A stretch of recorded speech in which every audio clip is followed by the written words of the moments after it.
The following film was produced by Brigham Young University during the 1960s for general distribution to both church and non-church groups. Although the general principles are valid, the presentation does not represent all church areas of emphasis.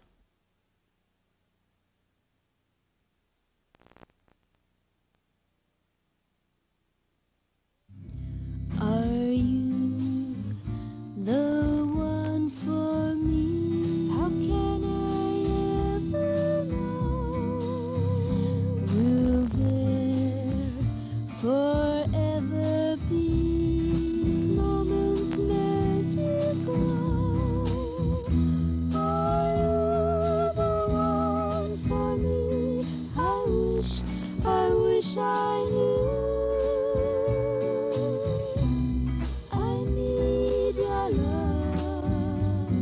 To be my light, my whole life through.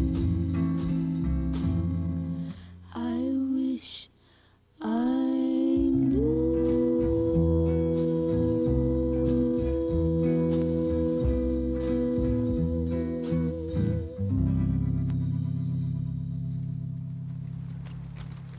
Here's a good one.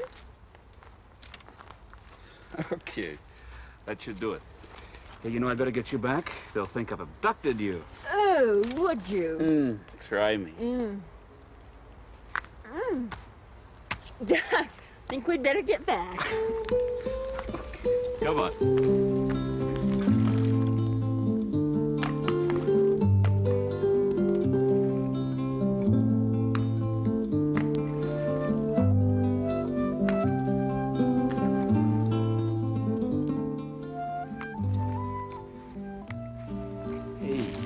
Look, Marilyn. 12 years they've been married and they're still on a honeymoon. Gee, that's great. I hope I can have a marriage like that. Could I see your necking license, please? Have some marshmallow sticks. Thanks. Say, did that walk bring back your appetite, Doug? Here's another sandwich. No, thanks. You keep it. She'd have me as big around as I am tall. Oh, you can just thank me that he's alive today. You know, when he first started boarding with us 3 years ago, he was the most lean, hungry-looking student the campus had ever seen. And then Shirley went to work on him. And like with everything else she does, she was a rousing success. Well, thank you. Hey, kids, come on over here. Marshmallow time. This sounded good.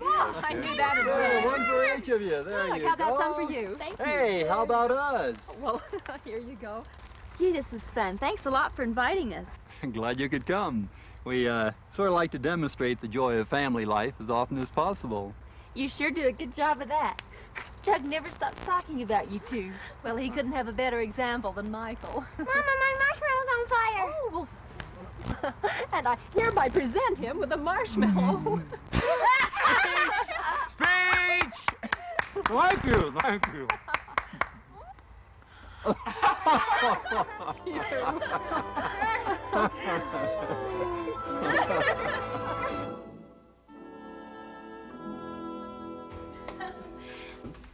Here you go. Well, you know, I wonder why my folks never took us on picnics. Oh, I don't know.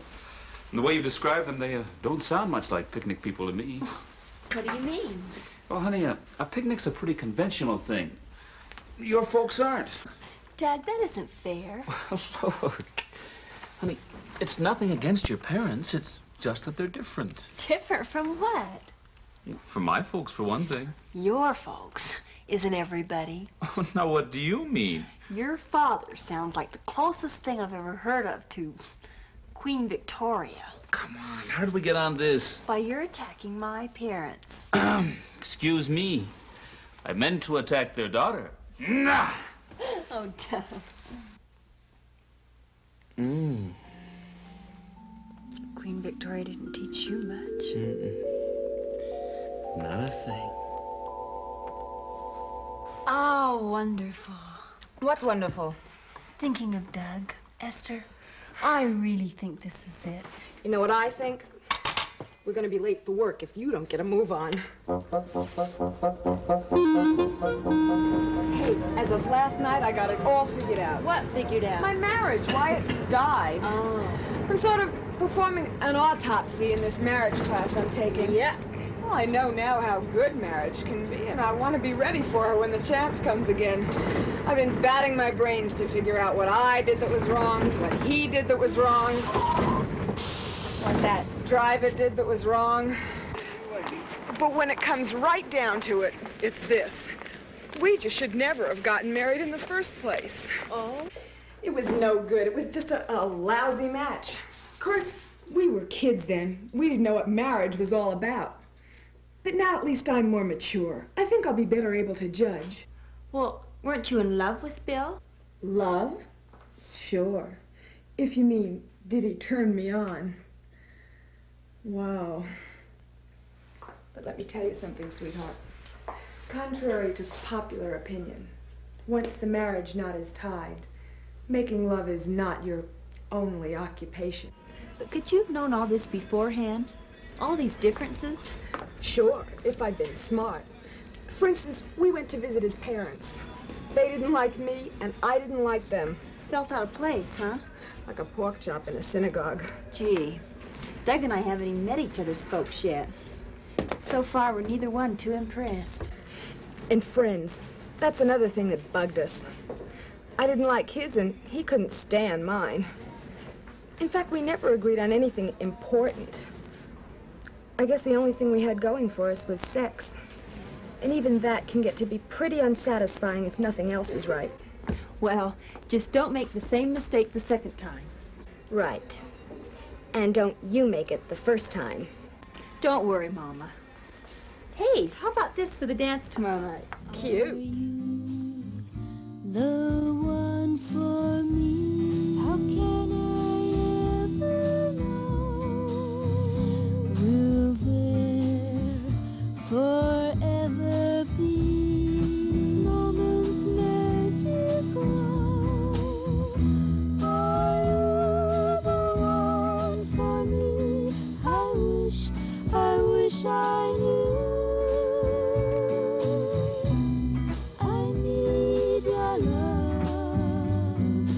Be my light, my whole life through. I wish I knew.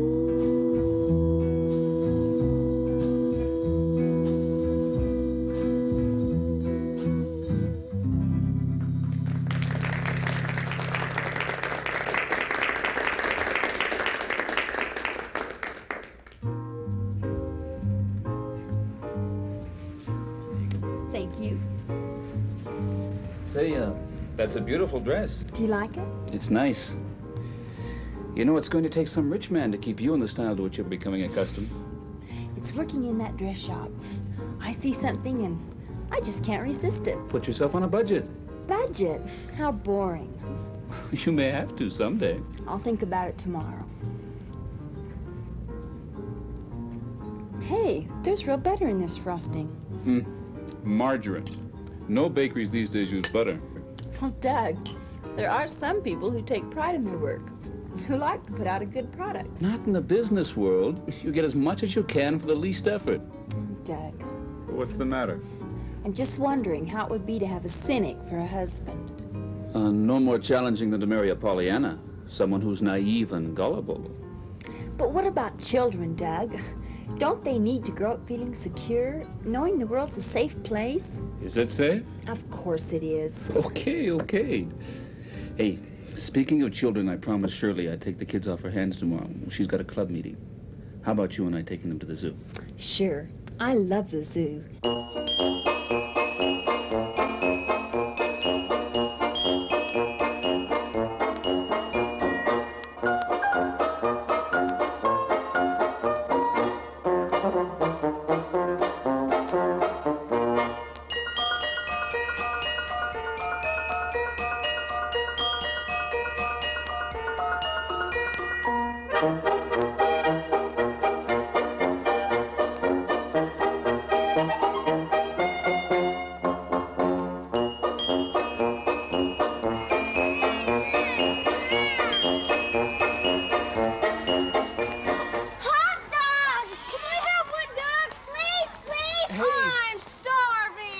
what your mother said. Only the popcorn, huh? Aw, please! No?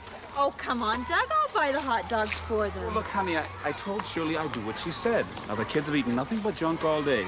But the mother's going to have dinner on the table in half an hour. And, well, if they're full of hot dogs, she won't be happy.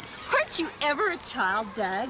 What's a visit to the zoo without hot dogs? It's part of the ritual. And what these kids need more than hot dogs is a little self-control. Now, many people could use just a little self-control. Meaning me? You said that. You know, you'll probably spoil your children rotten. And why not? Children are entitled to a little spoiling. Before long, they're adults, and it's all over. And if they're spoiled kids, they'll be spoiled adults. Well, children think the whole universe has to revolve around them these days. Marilyn, look, I'm not going to be mean to my kids, but I do want to help them develop a little self-control and responsibility.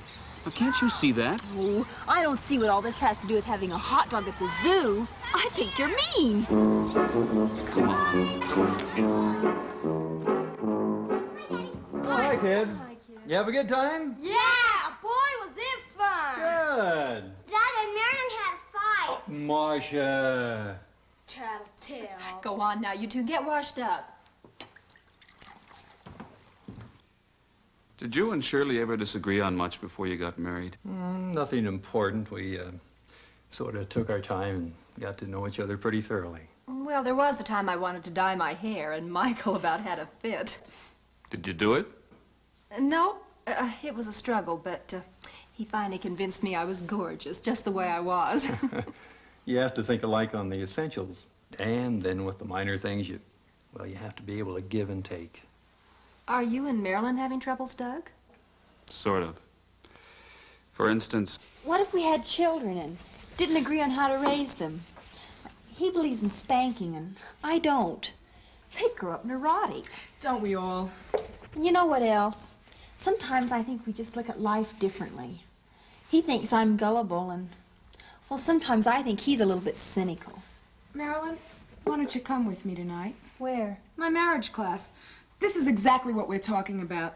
How to find out if you're a good match, if you're compatible. And it's informal. We all just discuss things. Oh, I don't know. All that scientific stuff bores me. Besides, I don't want a marriage arranged by a computer. You'd prefer one arranged by your glands? Look, Marilyn, I don't go for the cold, calculating approach either. But this time around, I'm going to be just a little more intelligent about it. You know, an ounce of prevention is worth a pound of cure, and I got the pounds to prove it. Okay, why not? And hurry! So far, I've got a perfect attendance record for sitting right by the most eligible boy in the class. This morning, I found a good comment on love and marriage. If of all words of tongue and pen, the saddest are it might have been, more sad are these we daily see. It is, but hadn't ought to be. You probably all know at least one marriage like this. We counselors see them all the time. People who, if they had been better matched, would have been spared a lot of grief and had much richer lives. Story of my life. Once in a while, much as you try to avoid it, mismatching will occur. Frequently, the couple involved just gets carried away by their emotions. Every marriage has both positive and negative elements. And the more compatible two people are, the more positive their marriage will be. Now, we've already mentioned temperament. What are some other compatibilities? Needs. For instance, my mother she really needed to belong to every social club and committee there was around. Or thought she needed. One year, she was president of 3 women's clubs. We nearly starved that year. And she was always after Dad to try for this or that. Even wanted him to run for a county office. Drove him nuts. He couldn't have cared less about all that. Well, another compatibility that's important is role conceptions. And believe me, on this one, I know what I'm talking about. Well, last year, I was engaged to a boy who wanted a wife to be a housekeeper, a cook, and a babysitter. He wanted to make all the decisions, and I was supposed to wait on him hand and foot. Before long, I realized that this setup wasn't for me. But would this boy be a good mate for another girl? Well, sure. He'd be okay for a girl who wanted to settle for that. Now, that's an important point. Someone who isn't the best match for you might be quite compatible with the next person. Any other compatibilities? What about values? Like, how do the two of you look at life, look at people, feeling the same about religion, family size, leisure time? Like my folks, for example. They could never agree on how to spend money. Mom would have bought books all the time, books and paintings. And if he could have, Dad would have had a dozen sports cars. Money. That's a tough one. Gosh, with all these things to worry about, it's a wonder anybody's married. I know. But remember, needs, values, etc. are just the specifics we can point to in discussing compatibility. There's something else that governs the way people get along, a kind of overall personality reaction. You have to tiptoe around in your relationship. You embarrass each other. Or are you comfortable enough together to air your troubles without feeling rejected? Are you honestly proud of each other? If so, you can be flexible enough to adapt and to help each other grow.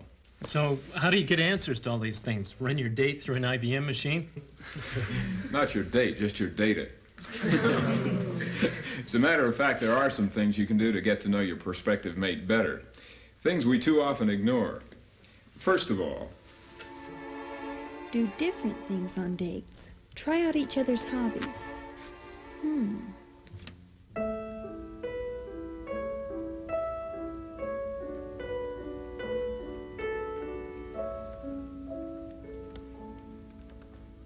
Now then, are you all warmed up? Then let's have the first group move into place and we'll take our compositional studies.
Gail, have you finished your composition? Yeah. How'd you like it? It was interesting. You hated it. Well, no, I didn't. 15 good-looking girls in black leotards. How could I hate it? I'm not sure I understood it, but... You hated it. I knew you would. Well, no, I didn't. Modern dance requires a sense of beauty, an appreciation of movement and emotion. And it's a challenge. A real thrill to dance. A lot more productive way to spend your time than... Fishing?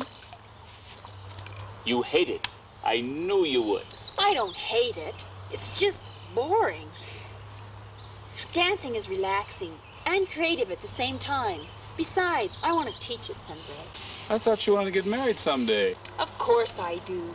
But that doesn't mean I still can't dance or teach. Does it? I guess that depends on who you marry. All right. What's your wife going to do? Do? Your wife and a mother. It seems to me that's enough of a career. Women can vegetate that way, Doug. We have been emancipated, you know. Well, look, what's more important? Jumping around with a bunch of women in black leotards or taking care of a home and children? It's not an either-or thing, Doug. You can do both. But not well. How come we've never talked about these things before? Just never came up, I guess. Hey. Doug, is that all we have in common? Well, it's a pretty good start. But with us, it's not only where we start, but where we end up. Some growing relationship we've got. Well, don't get all excited about it. I will get excited if I want to. Oh, Meryl. Don't, Doug! Doug! Oh, Doug, I'm sorry. Oh, Esther, it was awful. Is he mad at you? Oh, no. He doesn't get mad. He just stays calm and collected and makes me feel like an idiot. In fact, we're alike in practically nothing. Compatibility? Wow. Oh, Marilyn, I don't know.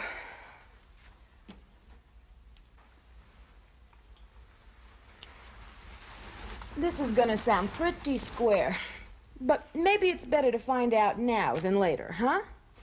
But Esther, I don't want to break up with him. I love him. I think. What do you mean, I love him?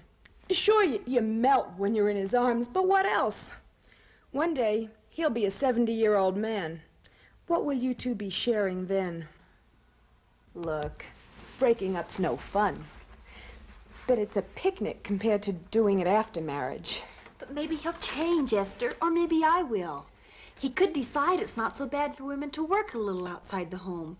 And I could change my mind about disciplining children and things like that. Well, people can change, but I wouldn't count on it. I couldn't get Bill to change so much as his table manners. If you're gonna marry Doug, marry him for what he is now. There are some things you can help him to change if your relationship's right. But there are some things Doug can't change. And there are some things you can't change either.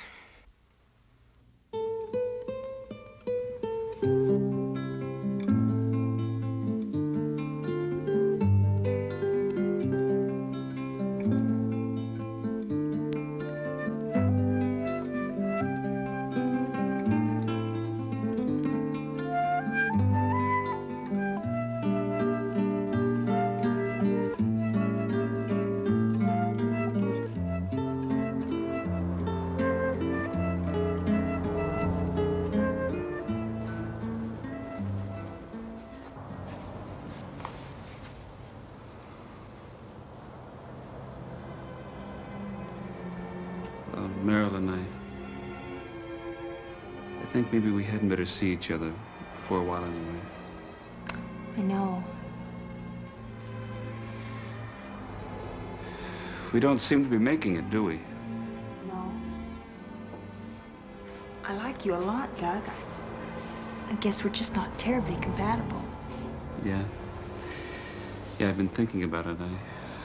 I know I'm really not what you need in a husband, And there are other girls, I guess, that are closer to what you need in a wife. Maybe. The thing is, Marilyn, I know that marriage can be great if the match is right and if you work at it. Well, that's what I want for me, and I want the same thing for you. But I just like you so much, I want you to be happy. I really do. I know. I'll always remember you, Doug, and all the fun things that we've done together. I hope we can still be good friends. Oh, sure. Well, I'll check back now and then. Who knows what might happen in a year or so. Hey, let's not waste that music. Huh?